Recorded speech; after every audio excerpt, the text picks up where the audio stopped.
Good evening, everybody. Welcome to BookTube. My name is Rainer. I'm a German booktuber living in Sweden and talking about books that are mostly published in English, written in English or translated into that language. Today is December the 1st, which means that November is behind us already. And I sort of was looking for new and interesting books in November, books that are interesting to me and books that might be even interesting for you. I haven't read anything of them because I'm just curious to get them, and I'm very interested in them. So please follow me on my journey through 7 books of the month of November.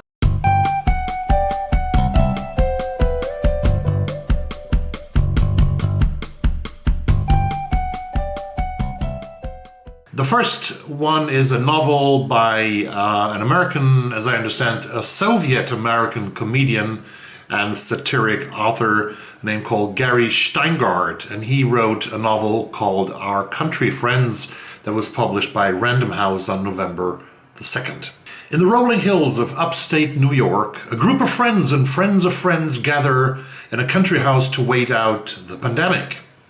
Over the next 6 months, new friendships and romances will take hold, while old betrayals will emerge, forcing each character to re-evaluate whom they love and what matters most. The unlikely cast of characters includes a Russian-born novelist, his Russian-born psychiatrist wife, their precocious child obsessed with K-pop, a struggling Indian-American writer, a widely successful Korean-American app developer, a global dandy with 3 passports, a southern flamethrower of an essayist, and a movie star, the actor whose arrival upsets the equilibrium of this chosen family. Both elegiac and very, very funny, Our Country Friends is the most ambitious book yet by the author of the beloved bestseller Super Sad True Love Story. This is Gary Shteyngart. I haven't ever read a book by Gary Shteyngart. If you have, please leave a message in the comments below. The second one is The Sentence by Louise Erdrich, published by Harper on November the 9th. Louise Erdrich's latest novel, The Sentence, asks what we owe to the living, to the dead, to the reader, and to the book. A small independent bookstore in Minneapolis is haunted from November 2019 to November 2020 by the store's most annoying customer. Flora dies on All Souls Day, but she simply won't leave the store. Tookie, who has landed a job selling books after years of incarceration that she survived by reading with murderous attention, must solve the mystery of this haunting, while at the same time trying to understand all that occurs in Minneapolis during a year of grief, astonishment, isolation, and furious reckoning. The Sentence begins on All Souls Day 2019 and ends on All Souls Day 2020. Its mystery and proliferating ghost stories during this 1 year propel a narrative as rich, emotional, and profound as anything Louise Erdrich has written. The third one is a sequel, or is not a sequel, it's a standalone novel, but it's a book about a topic that the author already has touched before in the novel The Circle. Now he's back a couple of years after that with a novel called The Avery. I'm talking about Dave Eggers, published The Avery by Hamish Hamilton on November 16, and there's a brick warning for this book, because this book has 608 pages.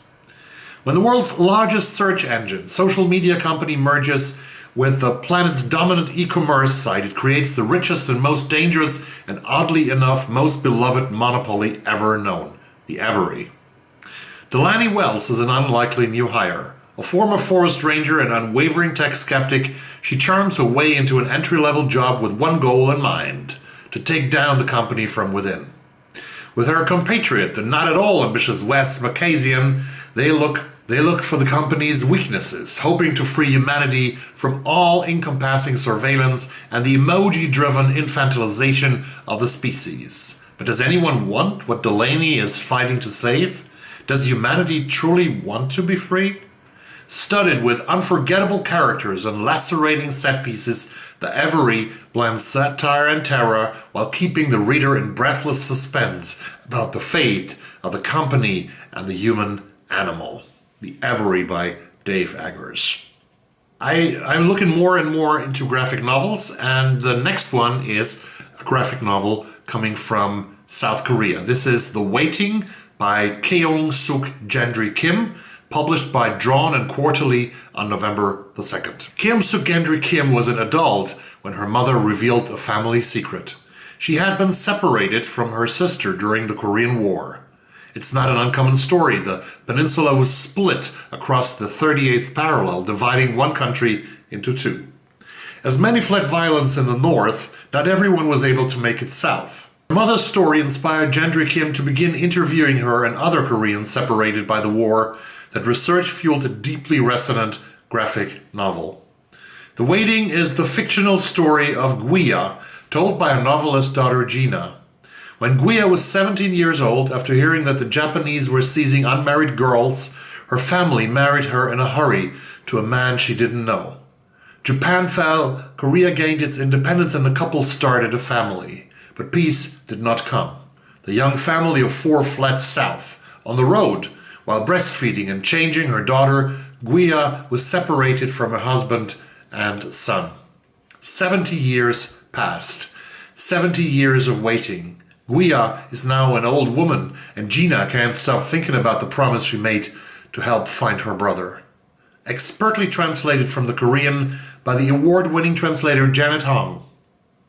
The Waiting is the devastating follow-up to Gendry-Kim's graphic novel Grass, which appeared on Best of the Year lists from the New York Times, The Guardian, Library Journal, and more. Grass was a graphic novel that was published 2 years ago. It is a novel about the sex slaves that the Japanese army recruited, kidnapped from Korea during the Korean War.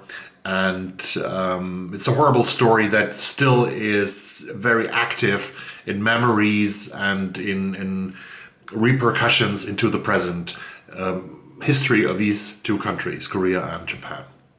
So this is a great author, Miss Gendry-Kim, and her graphic novel, The Waiting. I'd love to read that. The next one comes from Sweden. Hey, Sverige! This is a translation, and this is a book called Osebol by Marit Kapla, translated from the Swedish by Peter Graves, published by Alan Lane on November the 4th, and brick warning, 816 pages. That's quite a book, isn't it? Near the river Klarälven, snuck in the dense forest landscape of northern Värmland, lies the secluded village of Osebol. It is a quiet place, one where relationships take root over decades and where the bustle of city life is replaced by the sound of wind in the trees. That's your imagination of Sweden, right? In this extraordinary and engrossing book, an unexpected cultural phenomenon in its native Sweden, the stories of Osebol's residents are brought to life in their own words. Over the last half-century, the automation of the lumber industry and the steady relocations to the cities have seen the village's adult population fall to roughly 40. But still, life goes on. Heirlooms are passed from hand to hand, and memories from mouth to mouth, while new arrivals come from near and far. Marit Kapla has interviewed nearly every villager between the ages of 18 and 92, recording their stories verbatim. What emerges is at once a familiar chronicle of great social metamorphoses, told from the inside, and a beautifully microcosmic portrait of its place and of a place and its people. To read Osebol is to lose yourself in its gentle rhythms of simple language and open space, and to emerge feeling like one has really grown to know the inhabitants of this varied community nestled among the trees in a changing world. Wow. Brick warning, but very highly recommended and very interesting, right? This could be called nonfiction, and the next book, of course, is nonfiction, and the next book is also nonfiction. It's a strong nonfiction November. That's normal, right? So the next book is by a beautiful woman. It's by a beautiful woman with a sharp mind and with very progressive thoughts. This is The Body by Emily Ratajkowski, published by Quercus on November the 9th in 2021. Emily Ratajkowski is an acclaimed model and actress, an engaged political progressive, a formidable entrepreneur, a global social media phenomenon, and now a writer. Rocketing to world fame at age 21, Ratajkowski sparked both praise and furor with a provocative display of her body as an unapologetic statement of feminist empowerment. The subsequent evolution in her thinking about our culture's commodification of women is the subject of this book. My Body is a profoundly personal exploration of feminism, sexuality, and power, of men's treatment of women and women's rationalizations for accepting that treatment. These essays chronicle moments from Ratajkowski's life while investigating the culture's fetishization of girls and female beauty, its obsession with and contempt for women's sexuality, the perverse dynamics of the fashion and film industries, and the gray area between consent and abuse. Nuanced, unflinching, and incisive, My Body marks the debut of a fierce writer brimming with courage and intelligence. This is My Body by Emily Ratajkowski. And last but not least, as I usually say here, last but not least, another nonfiction book that I'm very, very interested in getting my hands on and my eyes on, of course. This is Black British Lives Matter, a clarion call for equality, edited by and published by Lenny Henry and Marcus Ryder. Faber and Faber, November 18. In response to their international outcry at George Floyd's death, Lenny Henry and Marcus Ryder have commissioned this collection of essays to discuss how and why we need to fight for Black lives to matter, not just for Black people, but for society as a whole. Recognizing Black British experience within the Black Lives Matter movement, 19 prominent Black figures explain why Black lives should be celebrated when too often they are undervalued. Drawing from personal experience, they stress how Black British people have unique perspectives and experiences that enrich British society and the world. How Black lives are far more interesting and important than the forces that try to limit it. This is the last book that I recommend of my 7 for November, Black British Lives Matter. And tell me if you found any other books that are interesting, that could interest me, that you opened your eyes to and that were so interesting to you that you put it down on a list for Christmas, or that you went to a bookshop, an independent bookshop of course, and bought it right away.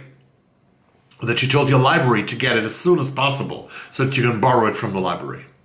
7 new books in November. It's December now, it's Christmas month, it's end of the year month and everything. There's a lot more to come. I hope that you enjoyed one of the 7 books, that I could make you interested in one of the 7 books that I talked about today, that I found in the month of November, and I hope that you have a great reading month of December. Stay safe, stay tuned to the channel, and I see you. Bye-bye.